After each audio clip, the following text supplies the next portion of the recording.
मैं उप जिलाधिकारी चौरी चौरा। ये जो 12 दिनों से धरना चल रहा था और ये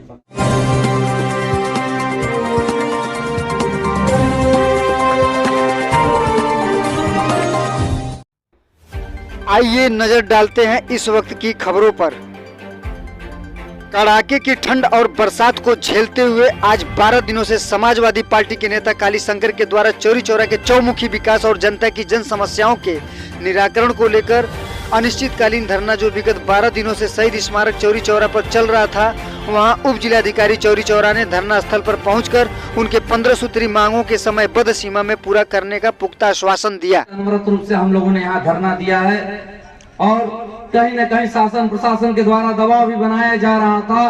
बहुत सारे पुलिस महकमे के द्वारा भी दबाव बनाया जा रहा था। सत्ता से भी ऐसी बातें सुनने के लिए मिल रही थी, धरना खत्म करने की बात कही जा रही थी। मगर आज आप मुझे पूरा विश्वास है कि आज जो हमारी 15 सूत्रीय मांगे हैं, हम अपने मांग पत्र को आरोपण करके मीडिया भाइयों के सामने और लोगों के सामने पढ़ के सुनाना चाहते हैं।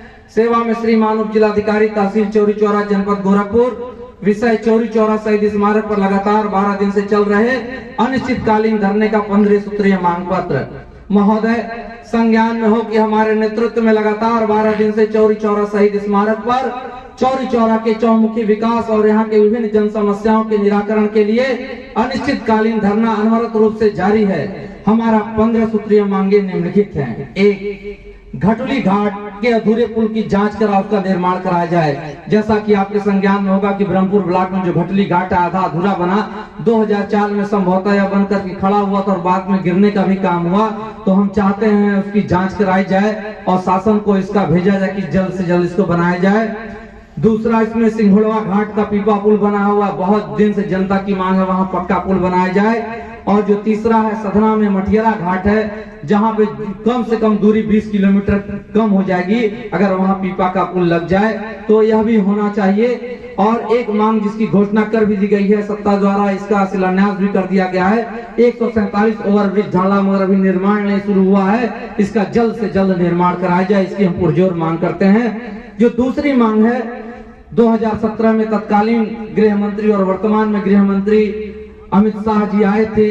उन्होंने सरैया चीनी मिल को कहा था कि जब उनकी सरकार बनेगी तो चलेगा, और किसानों को मजदूरों का जो 100 करोड़ रुपया भुगतान है वह अभी तक नहीं हुआ, जिसकी आरसी भी कटी हुई है। तो सर, हम चाहते हैं सरकार इस चीनी मिल का अधिग्रहण कर ले और उसको चलाने का काम करे, और जो मजदूरों और किसानों का जो पैसा बाकी है 100 करोड़ रुपया, उसके भुगतान की भी व्यवस्था सरकार करे।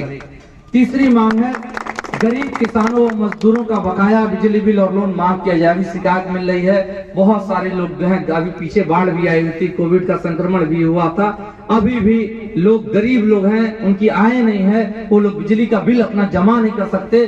तो हम चाहते हैं शासन को एक आपकी तो हमारी तरफ से जो मांग है, कहा जाए कि बिजली का बिल माफ किया जाए। जी नहीं तो 50% कहा गया और माफ कर दिया जाए, उसको हम चाहते हैं। और जो लोन है, माइक्रो लोन है, स्वयं सहायता समूह में जो बांटा गया, कुछ प्राइवेट एजेंसियों द्वारा बांटा गया, लगातार उत्पीड़न करने का काम किया जा रहा है, तो कम से कम उत्पीड़न की कार्रवाई उनकी बंद हो। मैं उप जिलाधिकारी चौरी चौरा। ये जो 12 दिनों से धरना चल रहा था और ये 15 सूत्रीय जो मांग है, इसमें से सारी मांगे जनोपयोगी हैं, जन सरोकारों से जुड़ी हुई हैं। तो इसमें जो भी मांगे जो तहसील स्तर से जुड़ी हुई है, उनको प्राथमिकता के आधार पर करवाने का प्रयास किया जाएगा। जिन मांगों का पूर्ति जिले स्तर और शासन स्तर से होना है, उनके लिए भी प्राथमिकता के आधार पर प्रस्ताव बना के शासन को भेजा जाएगा कि सारी मांगे प्राथमिकता के आधार पर और एक समयबद्ध तरीके से पूरी कराई जाए। ये मैं आपको यहाँ समयबद्धता जरूर हो एसडीएम साहब। और जो तहसील स्तरीय मांगे हैं, चौरी चौरा जो ये सरैया चीनी मिल है और जो मुहैया बारी का मामला है या बंधों का मामला है और किसान मंडी का मामला है, उस पर बहुत ही त्वरित कार्रवाई की जरूरत है, क्योंकि कहीं न कहीं ये सीधा सीधा जन सरकारों से जुड़ा हुआ मामला है।